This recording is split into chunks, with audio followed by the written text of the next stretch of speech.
Može nego i kamera, ne znam. Evo što možda vi sedite, ali morate da budete...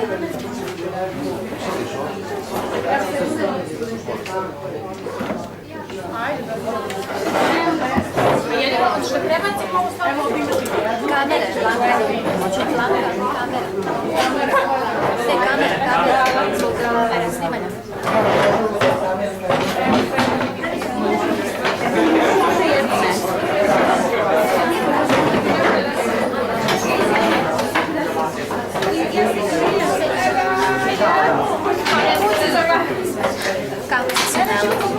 Kako se počinjete?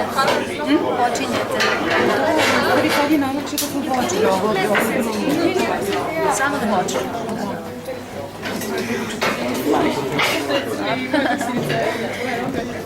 Najlepša boja, kako da ne počnemo.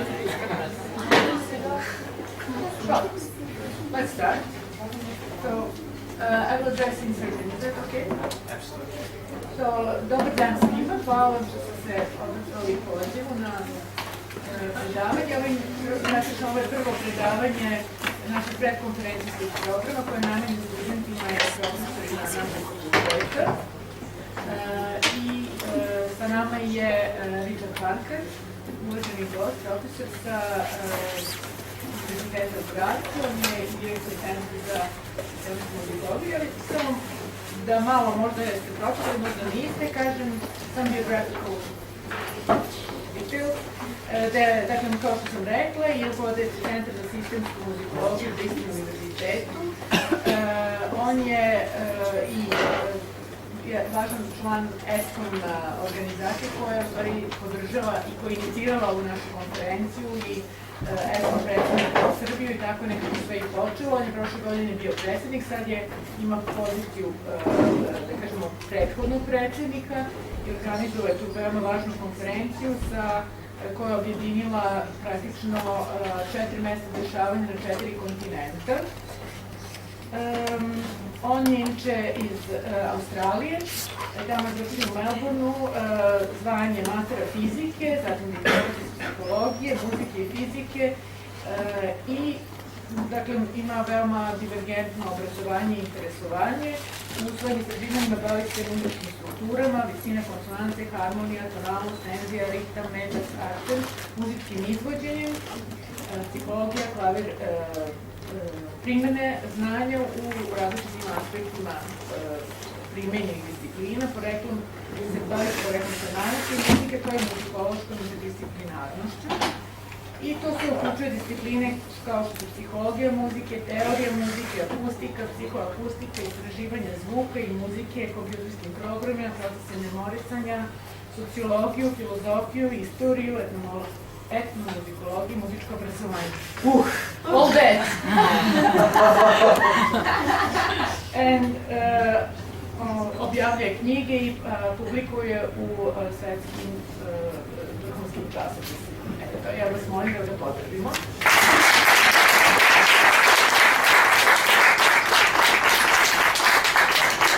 Okay, so hi everybody. I hope you can hear me. I will try to talk so that you can understand.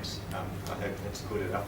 Thank you, Parncutt, for organising this and for inviting me. And I was just talking to your dean about how students in this faculty are very good at music theory and ear training.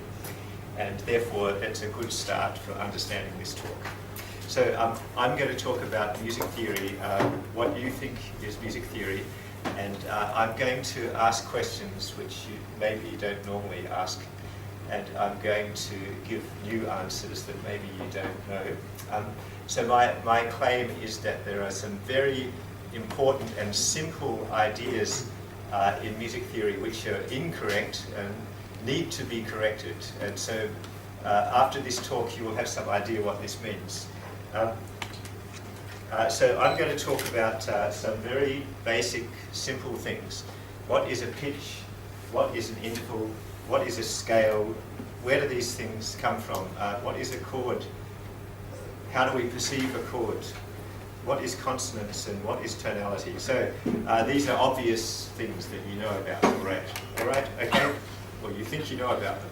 And my talk is confined to so-called Western music. I'm not sure exactly where the boundary is, but it's not about Asian music or African music. And it's also confined to music made from harmonic complex tones, or approximately harmonic, like the tones on the piano. And music that you can play in the chromatic scale. And the chromatic scale means 12 tones per octave, approximately, not exactly tuned to something. 12 tones per octave, right? That's what we're talking about today. So I'm going to start by asking this question, what is a pitch? Because the word pitch is used in different ways in music theory, and sometimes it's a bit ambiguous, right? Sometimes it has more than one meaning. I'm going to say in this talk that the pitch of a tone is the perceived height of a sound, and that means that if I hear a tone, I hear another tone, and I say the first one is higher or lower because I perceive it as higher or lower, right? Or I perceive a tone and I say that sounds very high. This is a subjective judgment. It's not necessarily the same as frequency, which is a physical measurement. So I want you to keep this in mind. If you're tuning your violin and you have a tuning fork, the tuning fork goes bing, and you tune the violin, and you think that the pitch is the same, it's not necessarily the same frequency, right? Because pitch and frequency are actually a little bit different, and they are different in many different ways. So we're focusing on the subjective world of experience of pitch. And I should also emphasize that pitch is not the same as a musical note. So here we have a picture of a musical note. If you are playing your violin and you see this note, you play the note, right? If you play that note in a certain context, in a piece of music, it might be a little bit higher or lower depending on the context, right? So this tells us that a note is not the same as a pitch. But a pitch is also not the same as a frequency. They're three different things. So I try to separate them. So the next question I want to ask is, what is a scale? Now we're starting with very basic stuff. Now you think a scale is maybe something you write in music notation. Well, here's an example of a scale on the right. Maybe you can't see this very clearly, but so this is a makam scale which has some quarter tones in it from Turkish music. Is that a scale, what you see written down? Well, I'm going to use the word scale in the following sense. It's a psychological and cultural phenomenon, right? A scale is something which comes out of cultural history. It develops gradually. We don't know where it starts. So if you say, okay, where does the diatonic scale come from? Some people will say, okay, it used to be pentatonic and someone added 2 more notes, right? But it's maybe a bit like that, but there might be a history in ancient Mesopotamia which we don't know about, how the diatonic scale developed. In any case, it's a product of cultural history. And it depends how you perform, right? So originally scales are for vocal music mainly, and then the instruments came along, and then probably the tuning of the scale steps was changed by the use of instruments, because the instruments do something, right? And then people had to perceive and remember the scale, and then they had to pass it on from one generation to the next. And so all of these things tell us that a scale is essentially a psychological and cultural phenomenon, or we could say psychocultural, if you wanted to invent a new word. So the next thing, which might be rather simple, this is basic psychoacoustics, right? What does a tone sound like? What is the subjective experience of a tone? And normally in psychoacoustics we say a tone has pitch, which is the subjective pitch, how high it sounds in your subjective perception. Loudness, which is also subjective, different from a physical measurement. Timbre, which is also completely subjective, it depends on many different physical parameters. And the perceived duration. And today, because I'm talking about music theory, I'm going to focus only on pitch. We talk only about pitch today. What happens when the ear hears a tone? So now we get into psychology. So you know our ear has an outer ear and a middle ear and an inner ear, and in the inner ear there's something called the cochlea, and inside there is a membrane called the basilar membrane, and the membrane vibrates, and a low tone makes one end of the membrane vibrate, and a high tone makes the other end, and all this. Anyway, there is a machine in your head called the inner ear, which separates the high and the low frequencies. And so we know from psychoacoustic experiments that when you hear a normal tone on the piano, that's actually when you hear this normal tone, you think there's only one tone, right? There's only one tone, but your ear is separating that tone into harmonics. And the message that goes from your ear to the brain on the auditory nerve contains separate harmonics. Maybe 10, maybe like in this picture, not that many. In this picture it goes up to number 16. Can I use this mouse? Yes, it goes up to number 12 here. Well, depending on the relative amplitude of the harmonics, you might be able to hear 7 or 10. So today I'm going to say you can hear 10, right? It's not completely true because sometimes it's only 3 and sometimes it's 13. But I'll say today you can hear 10, which goes up to this 10th harmonic, a major third above 2 octaves. All right, so there's a strange thing about the pitch of a tone, and that is that we hear only one pitch, but we know that the ear can separate the frequencies, right? And that's because something is happening in your brain to put the tone back together. And what happens then is that the pitch is ambiguous. So the pitch is ambiguous. Now, if I sing a tone, ba, and then I whistle a tone, which I can't do. Now you might think I'm whistling one octave above, right? Ba. Or I could sing this one, ba. Now you might say that's the same tone, but someone else might say this, ba, is the same tone, right? I mean, they sound similar. Tones an octave apart sound similar. Now that actually means that the pitch is a bit ambiguous. When you play a pure tone and then you hear someone singing in the opera, it's very hard to know if they're in the same octave or not. So there's something called the ambiguity of the octave. And I have a picture here to illustrate this. I should explain it carefully so you know what it is. All right, so the top picture is a spectrum. This is the piano keyboard. There's the lowest note on the piano, and the highest note on the piano is here. And the highest note you can hear is here, right? So this is middle C. Do you call it C1 in this country? Yes. C1.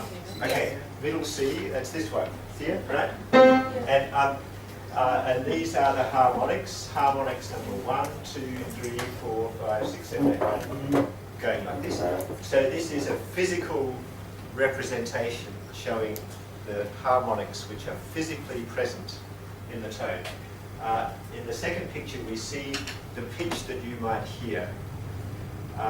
And the biggest peak on this graph is the pitch corresponding to the fundamental frequency, and that is like you normally hear the pitch in the right place, right? But it's also possible to hear the pitch an octave above, because the second harmonic could be the first harmonic of a different series of harmonics.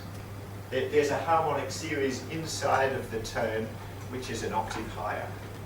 And so it's quite normal to hear the pitch an octave higher. And you can also hear the pitch an octave lower.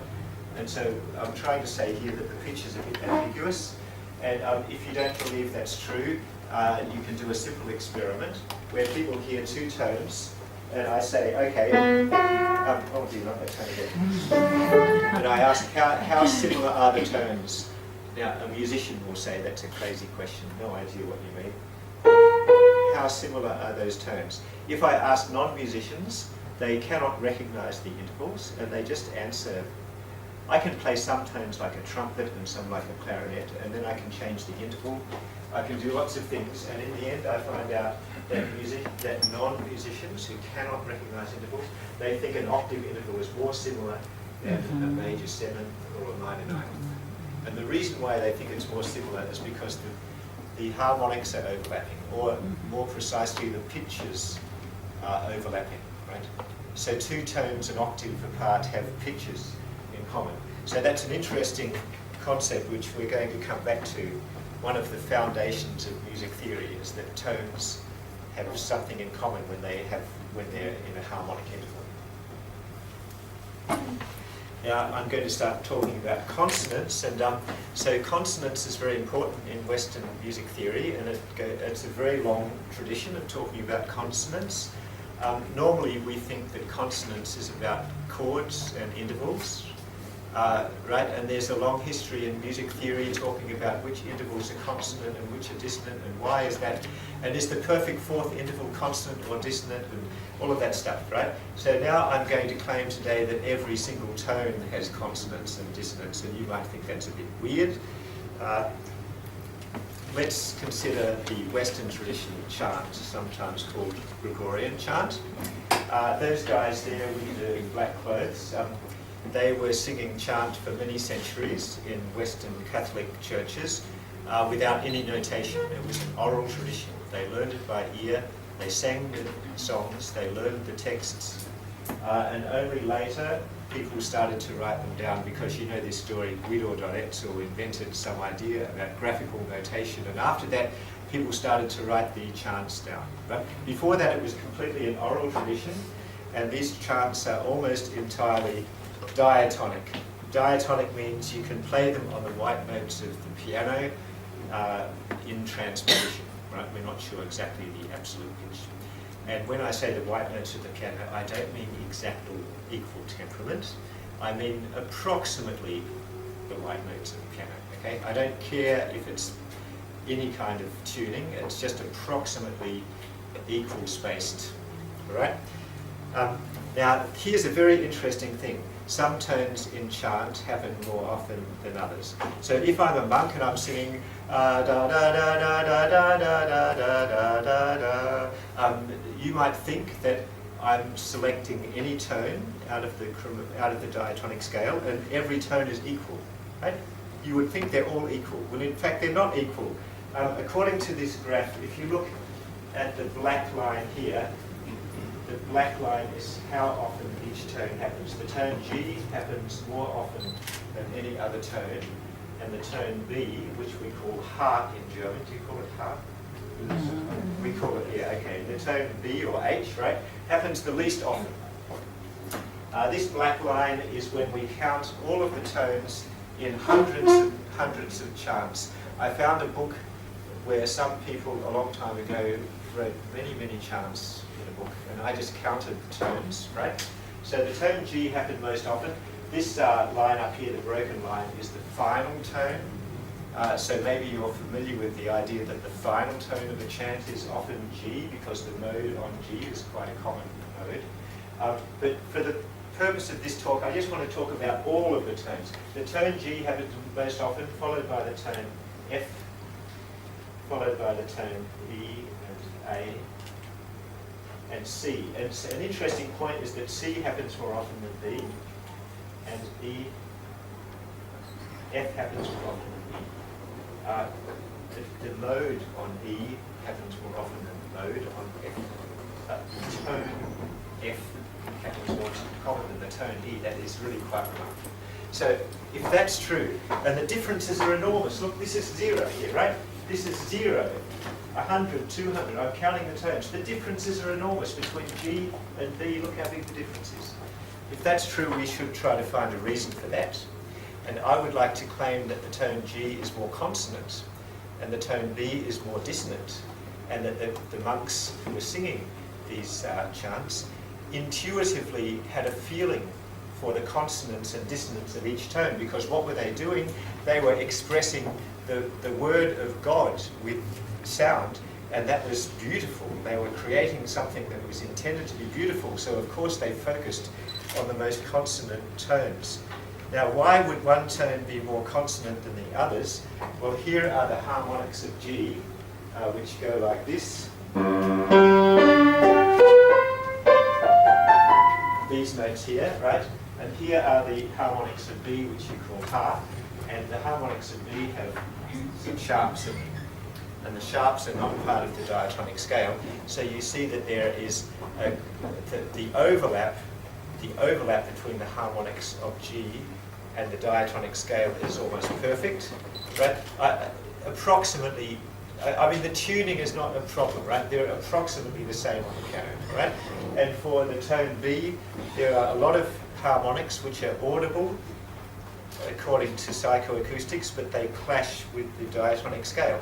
And so that means the tone B, in the context of the diatonic scale, is more dissonant than the tone G. And that would be why the monks were avoiding that tone.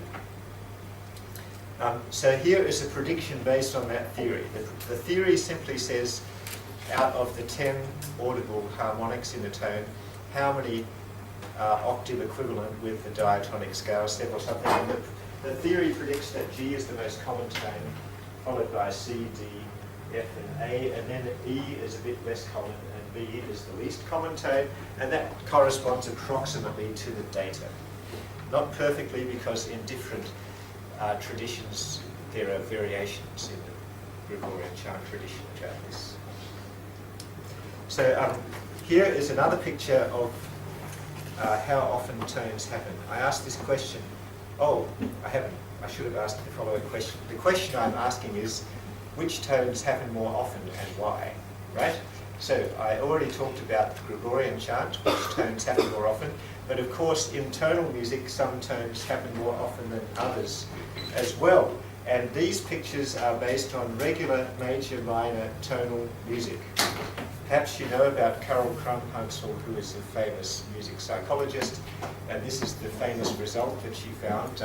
When she published this in 1980, everyone said, how naive. But then after a while, people realized this is like the foundations of music theory, so we should talk about it. So she said, if we're in the key of C major, C, D, E, and here's the leading tone B, which we call Ha, C is the most common tone. And C is also the tone which goes best with a chord progression. So if I just play a chord progression like this, and then I play one tone, and I ask some psychologists or some non-musicians to tell me, does the tone go with the chord progression? They'll say, yes, that one goes with the chord progression. And then I do this again. I play a different tone, which is a bit out of tune, but I'll try this one. Play a different tone, and they say, no, it goes badly, right? So it's a very naive question, and you get these data. You find out that C, E, and G are the tones of the tonic triad, and they go best, right? And the tone F, which is obviously like the subdominant, goes well, and the tones that belong to the diatonic scale, C, D, E, F, G, A, go well, but the tone B goes rather badly, the leading tone, which corresponds to the music theory idea of instability, right? The tone which is unstable goes badly, and you can draw the same picture for the minor, and the principle works the same. So what I want to tell you is the principle for major and minor music is completely different from the principle for chant, right? In the case of chant, I've tried to explain the frequency of occurrence of tones with the audible harmonics and the diatonic scale. In this case, there's a completely different principle, and I'm going to come back to it. I'm not going to tell you the answer yet, because I want you to be very excited and wait until the end of the talk. All right, so before we do that, I'm coming back to another very fundamental music theory question. What is an interval? Okay, now you might be surprised that there's a question. Why would I ask that question? The reason is music theorists have been talking for centuries and millennia, thousands of years, about what an interval is, and I think most of it was untrue. So let me explain why. So here is the major third interval, right? That is the music notation, and it sounds like this, right? So what is that thing? Well, here are three different possible tunings of the interval. I drew a graph here. 400 cents is 4 semitones, right? This is the equal tempered tuning of the major third. I also call this 12 EDO, 12 equal divisions of the octave. Right? If you take 12 equal divisions of the octave, this is a major third with 400 cents. And there's two very common tunings which are used in music theory. One is called Pythagorean, and one is called just or pure tuning. Pythagorean is made up of perfect fifth intervals. So a Pythagorean major third is like you take 4 perfect fifths, and then you get the major third by adding up perfect fifths and taking away octaves. And the just or pure major third is the ratio 5 over 4, which is the distance between harmonics number 5 and 4. And the just or pure major third is smaller than the equal tempered one, and the Pythagorean major third is bigger. Okay? So these are like basics of tuning theory. Now, if you measure in real performances what people are doing, it doesn't actually correspond to that, right? So a psychologist will say, that's fine, but we want to know what actually happens. What happens when the people get on the stage and they're playing in an ensemble and they're playing their trumpet and their violin and they're singing in their barbershop quartet or whatever, their Renaissance, or they're singing Gregorian chant. What actually happens with those musical intervals? And the first answer to this question is the intonation, even in the best world-class music performance, is not that accurate, right? It's very unusual that people can get so close to the middle of this that you can't even decide which one of these tunings they're using most of them, right? People have to play very exactly and very slowly and with no vibrato before you can even tell if they're on the left side or the right side of that thing in the middle, okay? So that's the first thing you find out, and the second thing you find out is that it's not clear which one of these is the right one, Pythagorean or pure, because sometimes people play the major third a little bit bigger, and that's typical for violins. That might be if the leading tone is going up, you want to make it go up, right? Or if you're conducting your choir, you make sure that they sing their major triad clearly major so that you don't hear minor, so you exaggerate the difference between major and minor, right? This makes so-called Pythagorean tuning where the major third is bigger, and the other option is when you're playing very slowly, you want to avoid beating between the audible harmonics, and many people talk about this, and therefore they play the major third a bit smaller, right? But that actually doesn't mean the major third is one or the other of those things, right? What is a major third? Now this is not data, this is just something I made up, but I think that if someone does this experiment, maybe one of you will do this experiment. You have to take many recordings of real music and measure the major third thousands of times. You will not find that it's sometimes pure and sometimes Pythagorean, like this. This is the number of times it happens, and this is the size of the interval, right? This is called a bimodal distribution in psychology. You will not find this. You will find this. You'll find that on average it's something in the middle, right?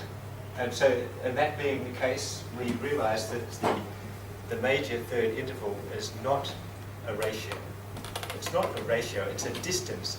And it's an uncertain distance. There's a range of error. So let me try to convince you that musical intervals are not ratios. The reason I'm doing this is because there's a very long history of music theory. People saying again and again, musical intervals are ratios, right? You know this from Pythagoras, but everyone in the Pythagorean tradition. So here we have a table of 12 intervals, perfect unison up to the octave, and these are the notes relative to C, C sharp, D, D sharp, or E flat, right? And these are the number of semitones, 1, 2, 3, 4, 5, up to 12. And these are two different intervals for each, the pure or just interval and the Pythagorean interval. So the major third can be 5 over 4, which is the pure interval, or it can be 81 over 64, which is the Pythagorean. So you see that most intervals have two versions, and the argument about major thirds is exactly the same for every other interval. We cannot, by an experiment in psychology, we cannot tell you which one is the right one. Okay? We don't know. So the question is, maybe neither of them is the right one. What is a musical interval? It corresponds approximately to a ratio, but it is not a ratio itself. Instead, it is a learned, subjective, approximate distance between two pitches. And where do we learn the intervals from? Our own experience in our life. We hear a lot of pianos in our life, which probably explains why we like the tuning of the piano. Now, many people will tell you the piano is out of tune, and I'm not talking about this note, which is obviously not. I mean, even if the piano is perfectly tuned with 12 evenly spaced tones in an octave, people will tell you actually it's out of tune because it does not correspond exactly to ratios, right? And when they say that to you, they mean an interval is a ratio, right? And the thing we want to do is a ratio. I'm telling you this is not true. An interval is a learned subjective approximate distance. And the correct intonation is what works right in music performance. And what works right in a music performance depends on many factors, right? So we talked already about avoiding beating. Usually you cannot hear the beating, right? That's only in a very special case. Another idea is that you want to show that the leading tone is going to rise by something about the implication of movement. Well, that would be one of many possible criteria. So the optimal interval size depends on the context and is learned from oral tradition. And you've got a brain in your head, right? So how does your brain do this? Well, your brain has something inside called neural networks. And neural networks are very complex. They have enormous numbers of neurons in them, like mega, gigantic, unbelievably large numbers, right? And these large numbers of neurons store information about the timing of and about the spectral aspects, it's called the temporal and spectral aspects, physics, right, boring. And they just remember stuff, right? So you play lots and lots of music to these neural networks and they just remember stuff and they learn it. And that's where the interval comes from. It's stored in your brain in a neural network. So what about ratio theory? I have said very bad things about it, and I apologize to anybody who has a strong emotional relationship to ratio theory. I realize that it's a sensitive topic, but I really have to just make my statement so you understand what I'm going to say. So you know the idea of harmony of the spheres. For many hundreds of years, people believe there's a connection between the planets going around and our perception of music. And the reason they thought that is because music is wonderful and magical and has strong emotional connotations, and we don't know where they come from. And then we look at the sky at night time and we see the beauty of the stars and we see the planets moving around and we think that it's created by God. And so of course we make this connection, right? So I can understand why people did this for many centuries, and not only in Western culture, also in other musical cultures, this connection. But in fact, it's not true, you see. In fact, there's no connection whatsoever between the motion of the planets and the human tradition of playing music with intervals which are tuned according to complex criteria, completely different things. Equal temperament is not out of tune. So this guy here wrote a book called How Equal Temperament Ruined Harmony and Why You Should Care. So his thesis is that equal temperament is the worst thing that ever happened. Now, you know what you learn in school is that Johann Sebastian Bach decided, or his friend, someone, decided they would make the tones equal so they could play in all different keys, right? Major and minor keys. Well, that's true. But also, there's an additional point, and that is that every tuning of every interval in any context is a compromise between different criteria, and there's no exact tuning. And what this guy's saying is actually not true. He says nobody notices how awful the major thirds are. Right? What I'm saying is a just major third and an equal temperate major third and a Pythagorean, they're all okay, right? I like all of them. Musical consonants cannot be reduced to temporal patterns in the brain. So there's a famous German mathematician in the 18th century called Leibniz, who explained to everybody that the wonderful emotions in music and the joy that music gives to us is because there are waves going up and down in your brain, and sometimes they coincide and sometimes they don't, right? This is absolutely not true, because now I'm not going to tell you about the psychology of musical emotion, but if you read about the last few decades of research on this topic, you won't see any of that, right? A musical emotion comes from somewhere else. Ratios don't explain chords. So maybe you know the idea that a major triad has a ratio, 4 to 5 to 6, right? 4, 5, 6. So that's the ratio of one chord. That sounds very logical because you hear the major triad inside the harmonic series between harmonics number 4, 5, and 6. But what about the minor triad? Well, it's 20, it's 10, oh, what? Oh, minor triad. 10 to 12 to 15, right? What are these numbers, right? What about 5, 6, 7, or 7, 6, 7, 8, right? What kind of theory is that? But these weird numbers kind of jump out. I don't think they explain anything. All right. We don't perceive the simplicity of a ratio. Some psychologists claimed that infants and adults can process information more easily if the tones correspond to ratios, but actually it's not true. What actually happens is that if you hear music in a familiar scale and you heard the intervals before, then it's familiar and then it's easier, right? So the familiarity helps, but not the ratios. There's a very famous experiment about the consonance and dissonance of two pure tones. I should have a sound example. I'm sorry about that. If you imagine two pure tones and you play them at the same time and you ask about the consonance or dissonance, the result depends only on the distance between them. So here, the two pure tones have an interval of 0, and the interval gets bigger and bigger as you go up here. For a large interval between two pure tones, you hear no roughness, and the consonance goes up to the maximum. For a small interval like 1 or 2 semitones, the consonance becomes a minimum. There are no ratios in these data, right? So for complex tones, of course, you get ratios because the harmonics are overlapping, right? But for pure tones, there are no overlapping harmonics and there are no ratios. I'm going to skip that.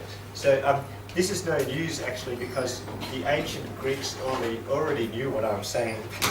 You think I'm saying something radical, but that Aristoxenus was this guy in the 4th century before the Christian era. At the time, the Pythagoreans were big, right? And he said, the Pythagoreans are wrong. All that stuff about numbers is not about real music.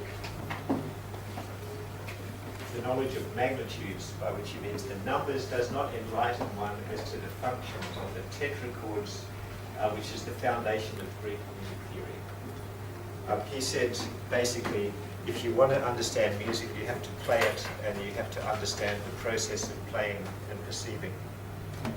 Helmholtz in the 19th century also complained about people who build music theory based on ratios. He called it arithmetic mysticism.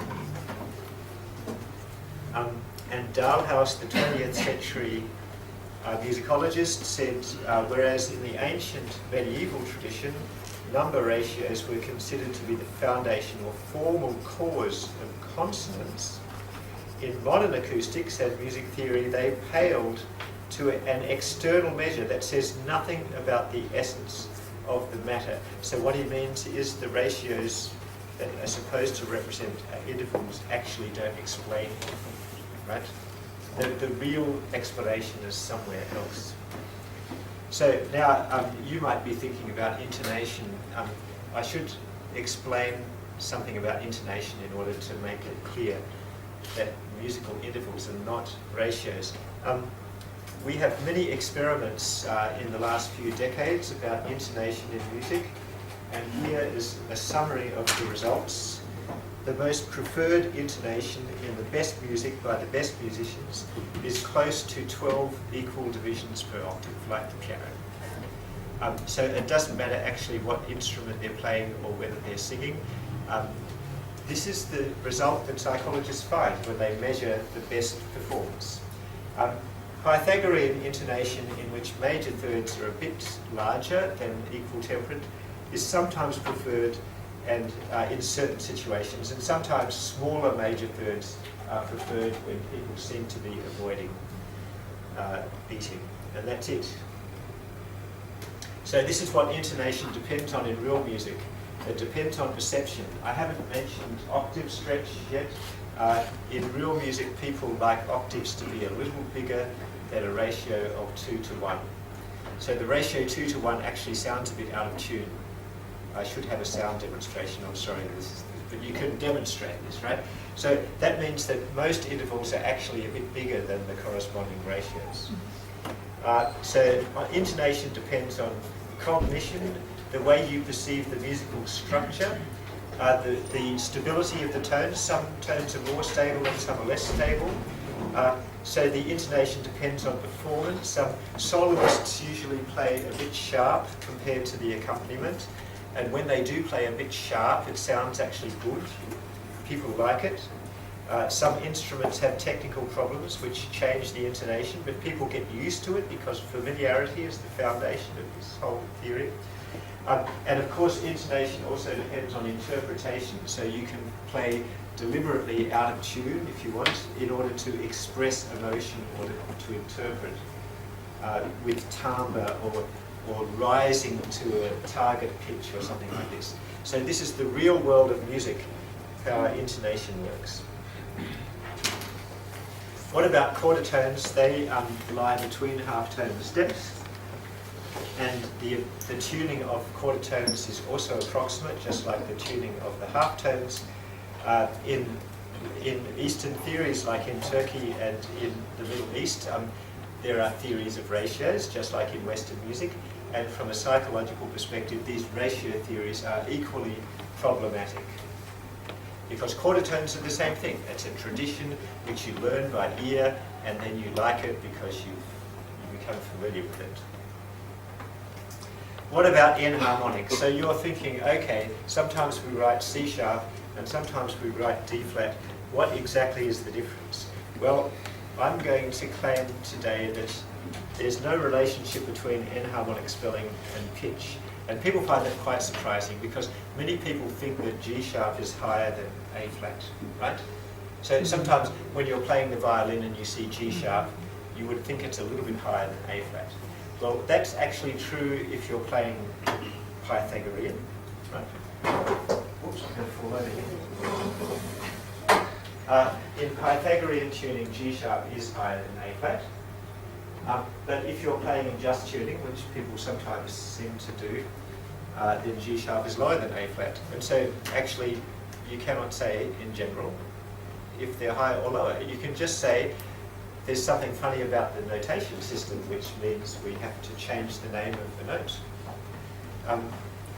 There's no particular reason to say there's a different note. What we can say is that the notation system cannot deal with this problem, and therefore the notation system presents us with a problem which actually is not necessarily in the music, it's in the notation system. So here's a nice example. You know this this prelude, I should play it. Oh, I can't play it. It sounds, oh, it's got that F sharp in it. So this is this chord here, right? So this is a famous chord at the end of the Chopin prelude in E minor, right? And it's got a B flat in the bass. Now, Chopin could have written A sharp because normally we would say that's A sharp. It's the lower chromatic neighbor of the dominant. It's like an augmented sixth kind of chord, right? Augmented sixth chord. Do you have those? He could have written A sharp or he could have written B flat. Now, some music theorists think it's important that he wrote B flat, and they explain, oh, that means he's imagining that it resolves to F major before it goes to this. Now, I think, well, that's not true, because you have to think about poor Mr. Chopin. He's sitting in front of his piano. He wants to finish his piece and take it to the publisher. He's got a choice. He can write B flat or A sharp. He just has to choose one of those two. And he doesn't say, and he didn't say anything about it. Maybe he didn't care. He just wrote B sharp. What did he write? B flat. So, and I'm saying, well, the music notation system only gives him these two choices. He doesn't get a choice of writing down the black note at the top of the three black notes, right? Maybe if you got that choice, he would have said so. So we can imagine a world without enharmonics in which you have a music notation system based on 12 tones per octave. Now, I'm not going to tell you this is a good idea. I just want you to understand it would be possible. So in this music notation system, we have the black notes on the piano are the lines here, 3 lines together, and then we have 2 lines for the 2 black notes, right? So this is C sharp and D sharp, and this is F sharp and G sharp and A sharp, right? And we can write down this Mozart piano sonata, and we don't have to worry about enharmonics. Well, so it's possible to imagine a world like that, and what I'm saying is that from a scientific, psychological viewpoint, this is actually closer to reality than conventional notation. So when you read conventional notation, you should understand it in that way. That the difference between B flat and A sharp is a convention of writing notation. It's not a fundamental musical difference. All right? So what is an interval? I asked this question before. Okay, this is what an interval is really. It's like categorical perception in psychology. If you have white light going into a prism and it's separated into the colours of the rainbow, right? You think that those colours exist. Well, actually the colours don't exist. In physics, you just have different wavelengths, right? You have a continuous scale of wavelengths. When you see the colours, they're psychological categories. Your brain creates the category red and the category green. When you're speaking and you say a, e, o, and you hear, if I say but and then I say bat, and you hear the difference between but and bat, this is called categorical perception in psychology. And it's the same like when I play this, and you hear one is a major third and one is a minor third. These are also perceptual categories. And so this is what an interval really is. It's a perceptual category that is learned from experience, just as these categories are learned from experience. I changed the shape of my mouth to say a or a. Right? If you listen to a lot of music and you measure the size of all the intervals between the tones, you would find that some intervals are closer to a perfect fourth interval and some intervals are closer to a tritone. So imagine this is a string quartet, right? We're counting all the intervals, and some intervals are closer to a perfect fifth. And if you imagine you're in the audience and you have no idea of music or music theory, the only information you get is something like this, a distribution of different intervals happening with different frequency of occurrence. This is how the brain learns what an interval is, right? It learns it from listening to music the way it really is, the way everything is always out of tune. Why do leading tones rise? Now, I'm not sure how many questions I can ask today. It's already, when am I going to stop? It's 1:05 past 1? Well, but the discussion is included. Yeah. So, did you know that leading tones rise more often than they fall? Well, they do, and nobody ever answered this question. I was wondering about this for many years. Why do the leading tones go up more than they go down? So, you see, we're used to seeing this F sharp going up to G. And then we say, when it goes up, we say, okay, the G is more stable, the F sharp is less stable, and that's the reason why it goes up. Well, there must be more to it than that. So we look at the definition of major and minor tonality. Here are the diatonic triads in C major, and we've got the leading tone here, which goes up, part of the dominant seventh chord, right? And the diatonic triads in C minor also has this dominant seventh chord with the leading tone, right? And every music theory talks a lot about these leading tones. They define where the tonic is. So the leading tone is something important, and you would think that we would have a psychological explanation for it. And that explanation must explain why they go up more than they go down. Because you know that there's the tone F, when the tone F goes down to E, right? That's a falling leading tone. And when the B goes up to C, it's a rising leading tone. But we think that the rising ones are the main ones and the falling ones are not. So you could first ask the question, how old is the phenomenon of rising leading tones? And you find out it goes back to the 14th century. Here is a mass by Marshall. You can see the rising leading tones in music by Marshall from the 14th century. The notation is modern notation, and the sharp has been put in there by principles called Musica Ficta. But you can still see in the modern notation that the rising leading tones are happening more often than the falling leading tones. And that means that an explanation based on dominant seventh chords is not going to be correct. It has to be a different explanation. You will also know about this double leading tone cadence, which was very common in the 14th century, going like this. The leading tones are going up and not down. Why is that? So that takes us back to Gregorian chant again. Here is the picture showing how often tones happen in Gregorian chant. The most common tone is G, the least common tone is B, which you call Ha. And an interesting point is that B happens less often than C, and E happens less often than F. So imagine every time you hear a semitone, in medieval music theory it's called mi-fa, the relationship between mi and fa. When you hear this semitone in chant, the higher note is generally happening more often. And we have psychological experiments which demonstrate that when a tone happens more often, you hear it as more stable. So this might be the origin of the rising leading tone, right there in Gregorian chant. And I'm not saying that there are leading tones in Gregorian chant. I'm saying the psychological foundation goes back to leading to Gregorian chant. You may also know that Guido Arezzo, in his original notation, used colours, and he made the lines coloured if they correspond to ut or fa, which is like today's C or F. So there was already the concept back in the 10th century that the tones C and F are more stable than the tones B and E.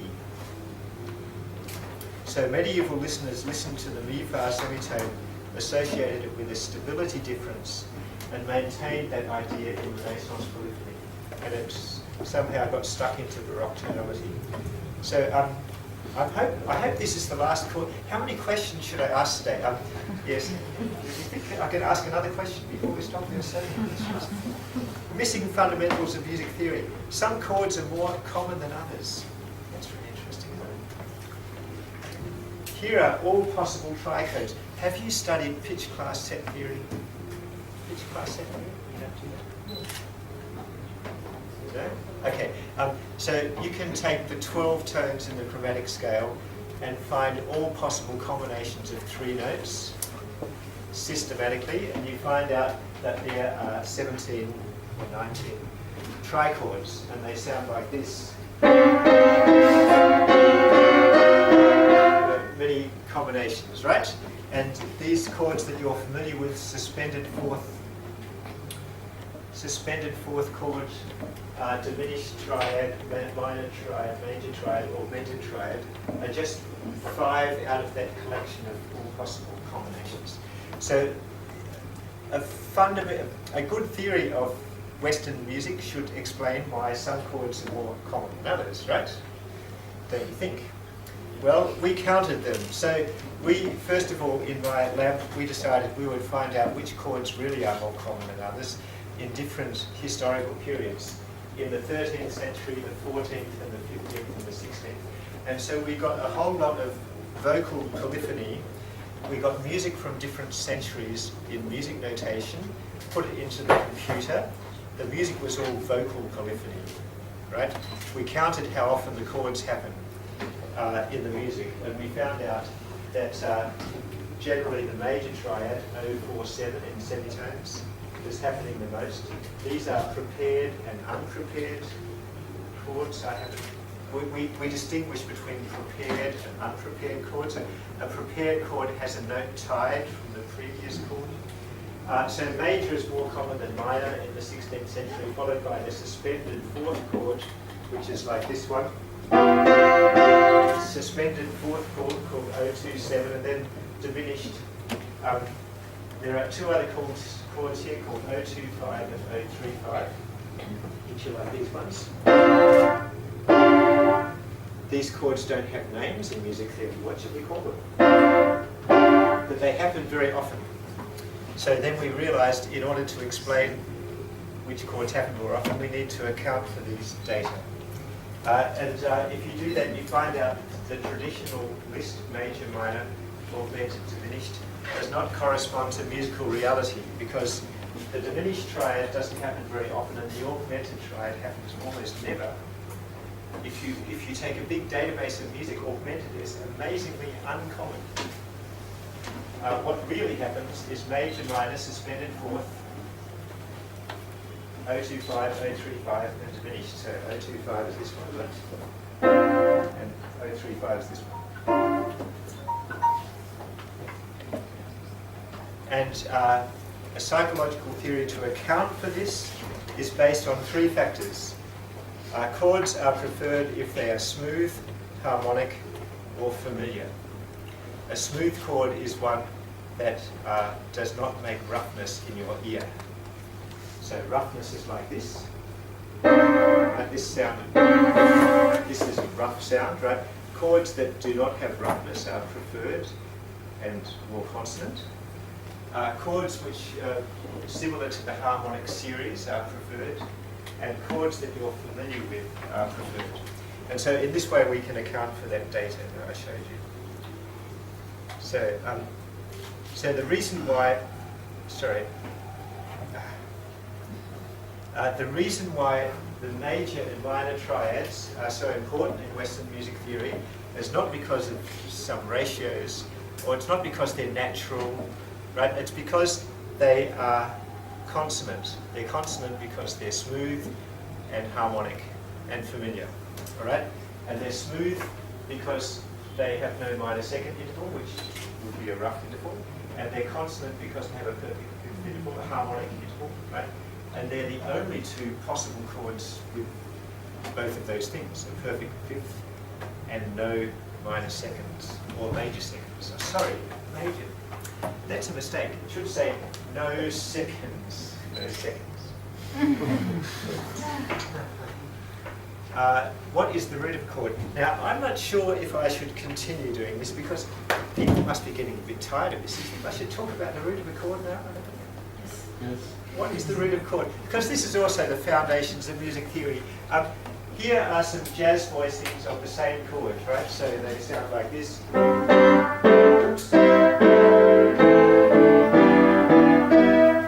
They're all the same chord, a C chord, except down here they're C minor. And jazz players know this. You can play a chord in many ways, and the root is not written down, right? The root is implied. It's not only in jazz, the root is often implied and not played in normal Western music. So where does that come from? We did an experiment to find out. So we played lots of different chords. There's one here called 015. It's like a major seventh without a fifth.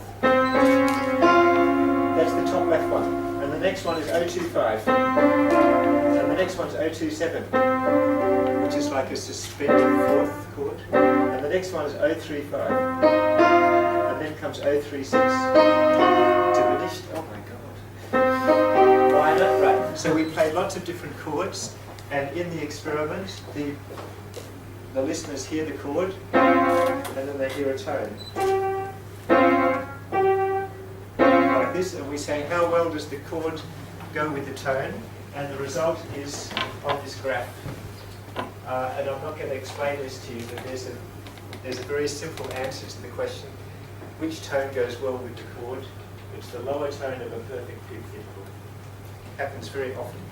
So if we have this chord here, there's a perfect fifth interval, and the lower tone goes well with the chord, the lower tone of a perfect fifth. So this suggests that there's something about the harmonic series happening here, because the perfect fifth interval is like the third harmonic and the second harmonic, the ratio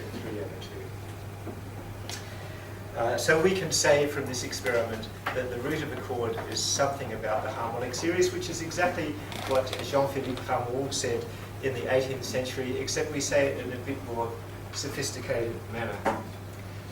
Here is the clock, which shows that it's time to stop this talk because it's going so long. So we can put all of the tones of the chromatic scale onto this clock, because there are 12 tones on the piano and 12 hours in the half day. And then we can show the major triad here. So here is C. I should sing the right note, because some of you couldn't have perfect pitch, right? This one here. Da, ba, ba. We can put it on a circle here, right? It makes it easier, because we don't care what octave it's in. We only care that it's C, E, G, C, E, G, C, E, G. And here are the fundamentals implied by this chord. So C is the most important fundamental, because it's like the harmonic series, goes C, E, G, right? And then we have E and G, but we also have the tone A and the tone F. So what this picture says is that if you play this tone, it implies F. C major implies F, and C major implies A, because harmonics of F and A are present in the chord. And in this way we can explain aspects of the perception of the chord just by looking at which harmonics are implying which fundamentals. The minor chord works in exactly the same way. I won't go into that. And these profiles that I showed before from Karol Parncutt are in fact just the pitches that are implied by the tonic triad.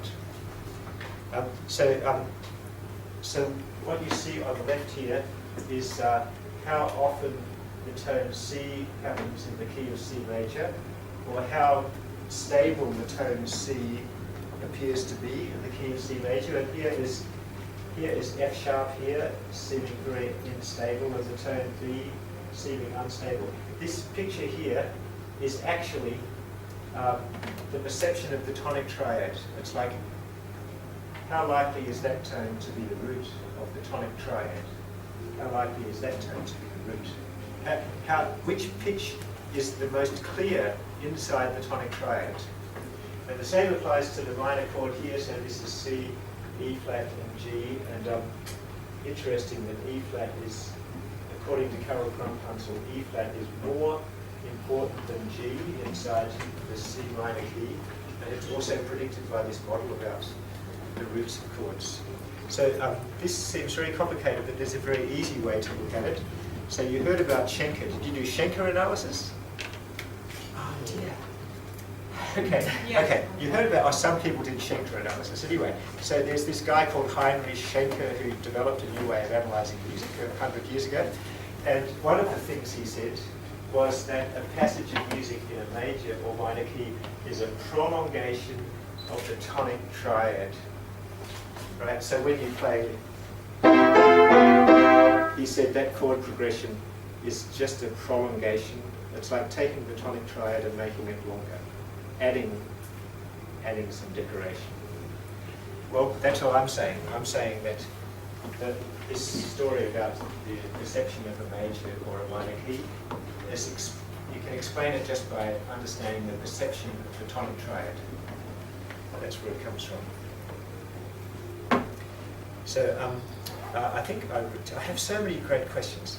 Foundations of, so I've finished now, okay. So we've talked about what is a pitch, what is an interval, what is a scale, what is a chord, what is consonants, and what is tonality. So now we've done all of Western music. I think that's great. And I would like to answer your questions if anything is unclear. Probably a lot of things are unclear, but thank you for your attention. That's it.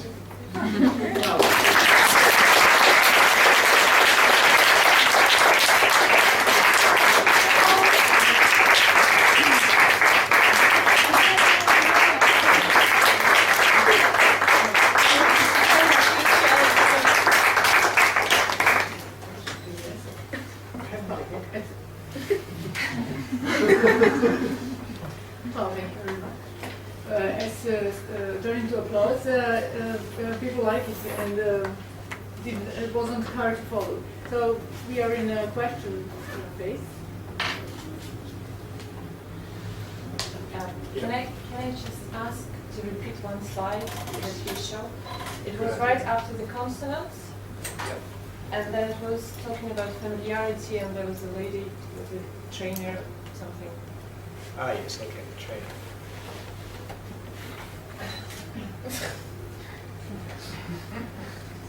Because you were switching very fast. Yeah. So Laurel Trainer, I think she agrees with me about this. If I talked to her, she would say yes. Actually, this was wrong what she said. But many people said things like this. So she said the effect of frequency ratio simplicity, whatever that is, on infants and adults processing of simultaneous speech. Cognitive psychologists talk about processing of information because they think our brain is like a computer which processes information. So this is how we understand music. And so they think the tones are going in your ear and your brain is looking at the waves. The waves are going up and down and the waves are related to each other. And if they coincide at the right places, then they're easier to process, right? And what I'm saying is this is completely wrong. Because if a musical interval is easy to understand, it's because it's familiar. It's because so babies hear musical intervals in music and also inside every tone that we say when we're talking. This is another long story. Okay. So every time we talk, we make harmonic complex tones. Right? When I say the ear separates the frequencies, and this harmonic series pattern goes to your brain. So your brain is familiar with the musical intervals in a single tone, and it's happening already before birth, according to some theories of pitch perception. And so I would say if a baby is somehow responding to certain musical intervals, it's either because they're inside every tone of speech, or because the baby is just hearing music.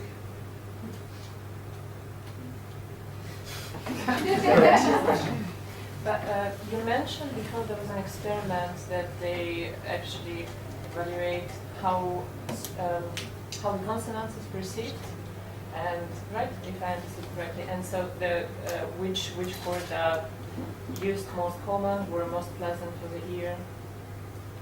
I wanted to ask, when they interviewed people, was it just like same country people, the cultural difference people? Because quarter tones, Middle East people, for example, they would think something sounds okay, and for us, quarter tones sounds like harsh, for example. So, when they do this kind of experiment, or when you did that kind of experiment, was it considering that aspect? We've only done experiments with 12-tone chords. And so we played lots of different chords, and the people in the experiment have no idea what they're hearing, right? They just get one chord after the other, so they can't think about it. They just respond to what it sounds like, say they like it or they don't like it. So it doesn't matter, musician, non-musician? Well, musicians, if the musicians recognize something, they might respond differently because they have a theory in their head. And sometimes if you do an experiment with non-musicians, they can't hear very well. They don't have the skill to hear the differences, and so the data is just blah blah, right? So sometimes you actually have to use musicians in the experiment, and you take the risk that they recognize some things, which influences their thinking, right? That's actually quite a difficult problem to solve sometimes. So the non-musicians can't do it, and the musicians are biased, right? That makes it actually difficult to test these theories. Thank you. Yeah. Well, I'm interested in, did you do some history of music analysis? No, we haven't. We've only done Western music. You see, if you might want to ask why I didn't do that, because I think I would have to be an expert on the music that I'm studying before I even start to think about those questions. And I also find that the Western music is quite complicated enough for me. People find this confusing, and I'm coming along with general kind of universal principles. I'm trying to explain Western music with universal principles, which sounds like culture-specific, ethnocentric theory, right? And I'm very aware of this problem, but I don't know another way to do it. It's like there are universal principles of perception, and different musical cultures use them in different ways. So, Well, do you know someone who did? well, no, I'm not sure exactly what that would mean in this case. You see, and I'm asking questions about perception of chords, which don't make much sense in any other musical culture, because so in Like intervals in raga, for example. How they are, how they're perceived. This question is just too big for me. So interesting things about raga. There are different ragas with different meanings, and they get played at different times of day, and there are different stories associated with them, and those things are all completely different phenomena, right? So it's all in perception and familiarity. Yes, a lot of familiarity is going on, yes. So obviously I think raga... it's the same for every kind of music. Sure. That's what I'm trying to say. Sure. I mean, obviously in raga, the interval of an octave and a perfect fifth are absolutely essential to understand what a raga is, right? But so you could say, well, so what? I'm saying the interval of an octave and a perfect fifth is very important in Western music, and it's important in Indian music in a different way, but there's also a long historical connection where India and West music had lots of interactions. Some more questions? Please. In your personal opinion, do you see classical music progressing related to pitch and notation? Like your example, do you think classical musician could be trained and, of course, with a proper instrument use that sort of notation? Oh yeah, where's this notation going? I've lost it. I should be able to find it, shouldn't I? I just wrote this morning, I can't remember what I did. Where's it gone? Oh, there it is. There it is. Okay, so yes, I think it's actually quite possible. It was completely impossible for a long time, but now it should have been possible for about 10 years, because today we have computer programmers who know how to do things, right? So we can go to a scanner and put a piece of music on a scanner, and it can be converted into a computer score, and then the computer score can be converted automatically to another kind of notation. If that would work, then we would have an unlimited supply of notation in a different format, and in that case it would not be necessary to say that this notation system is the right one. We could have 10 or 20 different kinds, and people could choose their own, right? They could say, I like that one. And they would have an unlimited supply, and so then it would be worthwhile to learn to read it, and then some people would learn, and then they would start playing. Do you see it as a reality in the future? I think it would be a reality if some smart person who's good at computer programming put their energy into it and wanted to make money. And I think it would upset a lot of people. A lot of traditional Western musicians would say, oh, that's terrible, that's destroying our wonderful tradition, because musical scores are also a work of art, right? Musical scores are a beautiful thing with those wonderful symbols on them. And this person here with this stuff, they're destroying it. They're taking away the heart and soul of music, and there would be a discussion. I think it's an interesting discussion. No, more questions?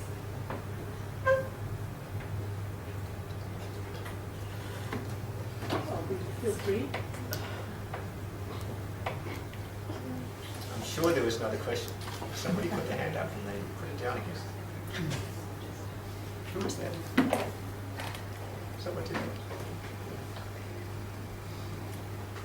Well, because with asking questions, we could see what you see all these what's called.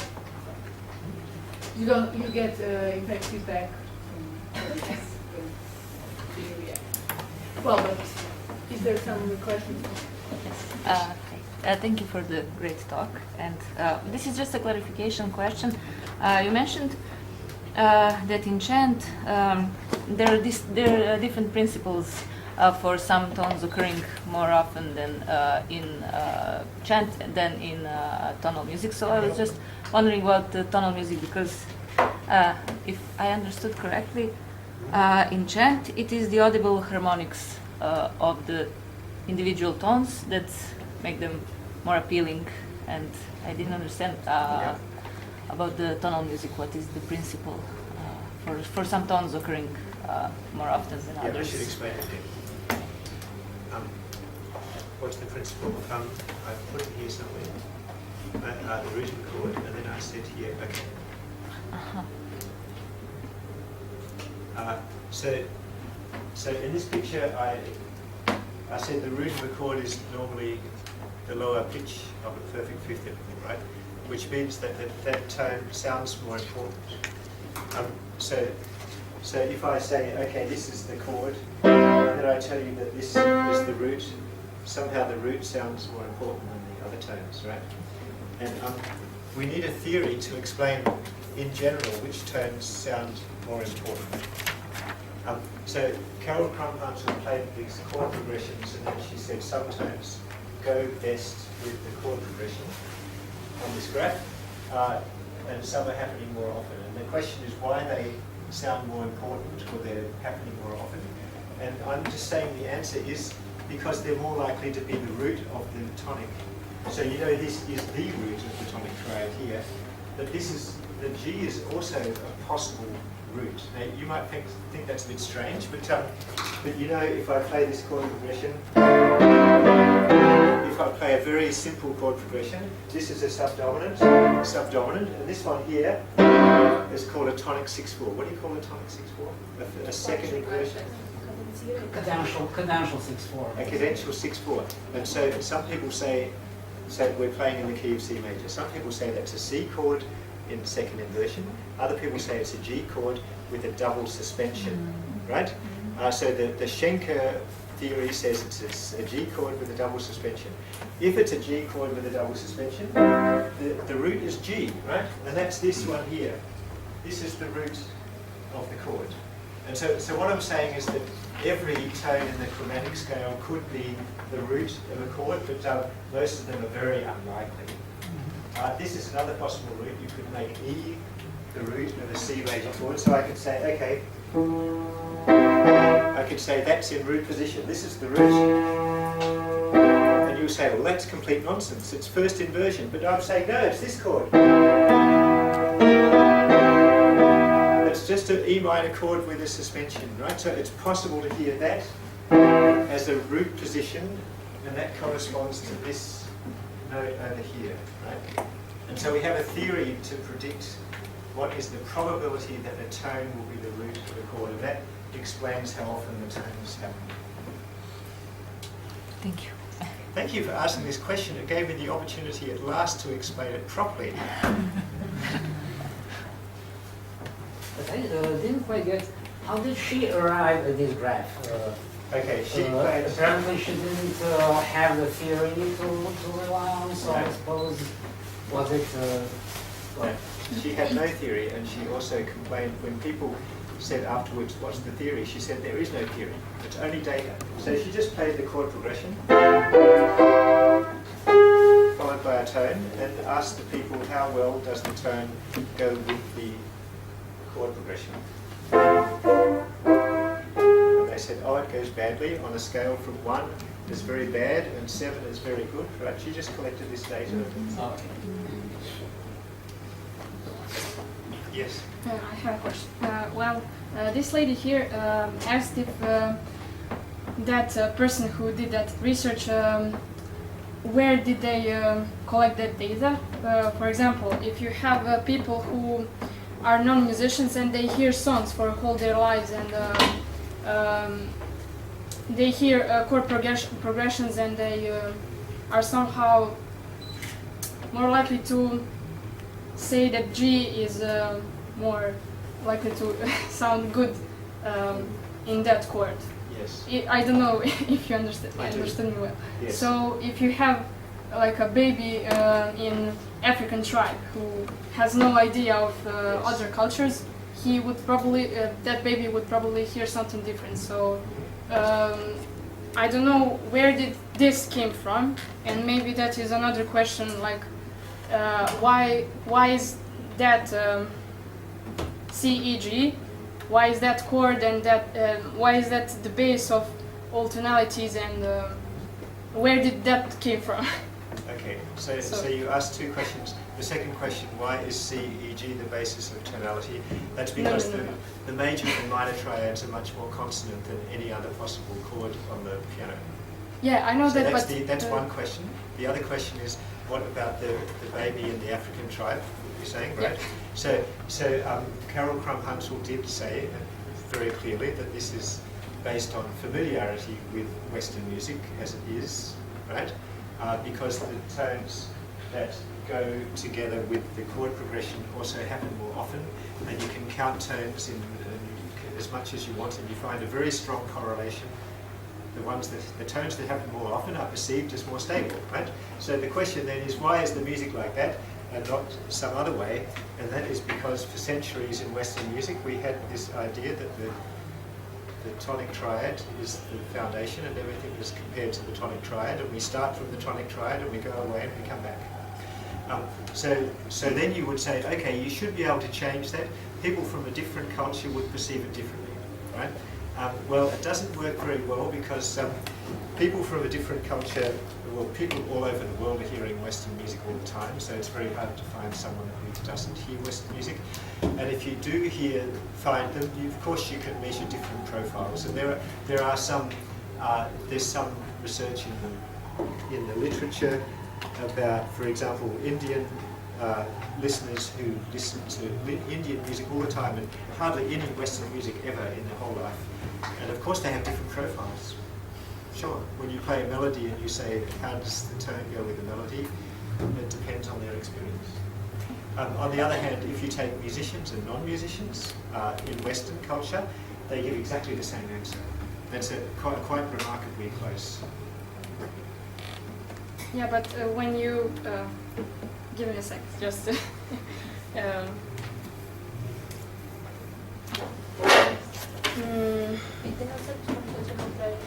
ne mogu, sad sam skroz spaničila sam se.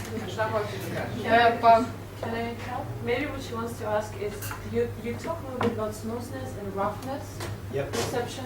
Maybe you can explain a little bit more how is that measured for people, perception, because it can be subjective. yeah, that's exactly what I Okay. So when I say roughness, I mean like, do you know sandpaper? What is sandpaper? Sandpaper. You feel it with your finger, and you feel the roughness because the tiny grains of sand feel roughness on your finger, right? And so when you play this rough sound like this, you actually you have a feeling of the roughness in your ear, but it's completely subjective. Yeah, for example. So we just do an experiment. Sorry. We say, play different sounds and say, how rough is it? That's it. And we have a theory which says that tones which are close together in frequency and cannot be clearly separated by your inner ear, by the basilar membrane in your ear, those tones sound rough because they're hard to separate between low and high frequencies. But if the roughness or smoothness is subjective, there should be kind of common ground for people choosing the same music all over the world. So subjectivity has a certain spectrum. There's a common thing that everybody perceives the same, and there's a subjective perception that is different, right? Yeah. Well, roughness, everyone in the world has the same kind of ear, and the ear is separating high and low frequencies in the same way in every culture in the world, right? And the semitone interval produces roughness in every culture in the world, right? And the difference between cultures is the aesthetic evaluation, which is aesthetic evaluation can be very different in different cultures. So, of course, in right now we're in Serbia, so I should talk about Bulgarian music or something like this, where people deliberately make roughness in a long tradition, oral tradition. People are singing rough intervals, and they love this sound because that's what they want to do, right?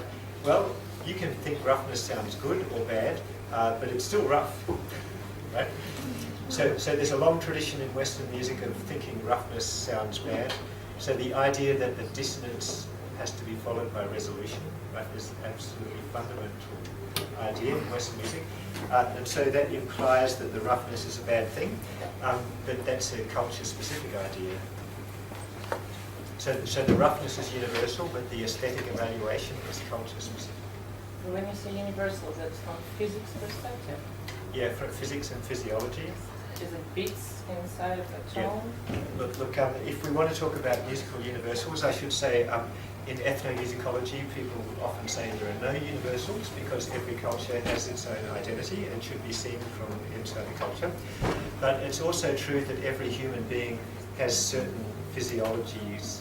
The physiology of human beings has universals, right? So the way the voice works and the way the ear works and the way we move our body and the way children are born and the way children grow up, and there are many universals across cultures, and the universals of music only exist if they're attached to universals of human physiology, I think. So one universal of human physiology is the roughness that's produced by frequencies that are close together. Another example is the range of pitch of the voice. So men have deep voices and women have higher voices. Every culture in the world, there are small differences between cultures, right? And the range of the voice is like 1 octave, very approximately. The same all over the world, approximately, right? So they're universals. This is so medium tempo is like this, and fast tempo is like this, right? And slow tempo is like this. This is more or less universal because it's the way you walk, right? That's the physiology of the body.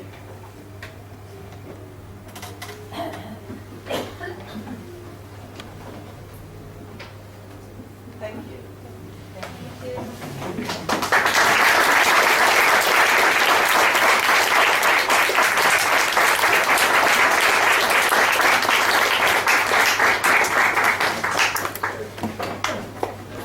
Thank you very much. Then see you tomorrow for our second day. Yeah.